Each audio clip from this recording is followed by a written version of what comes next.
ஜெபம் தான் ஜெயம்.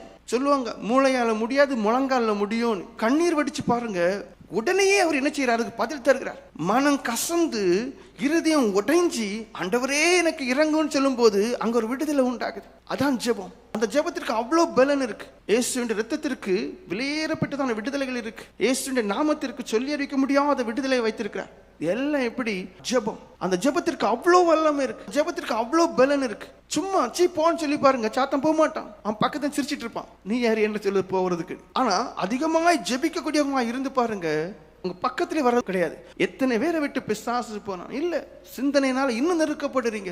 உங்க பார்வையை உங்களால கண்ட்ரோல் பண்ண முடியல, உங்க நாவை உங்களால கண்ட்ரோல் பண்ண முடியல, உங்களுடைய இருதயத்தின் நினைவில் உங்களால கண்ட்ரோல் பண்ண முடியல. அவனுக்குள்ள இருக்கிறீங்க, அவனால் சிறைபிடிக்கப்பட்டு இருக்கிறீங்க. காரணம் என்ன? ஜெபங்கிறது ஏதோ கடமைக்காக பண்ணக்கூடியவர்களாக, அதிலே ஒரு மனம் இல்லை, அதிலே நொறுங்குண்ட இருதயம் இல்லை, அதிலே தேவனுக்கு பிரியமானவைகளும் இல்லை. ஆனா ஜெபிக்கிறேன்னு சொல்லுவீங்க, விடுதலை இல்லாத ஒரு ஜெபம்.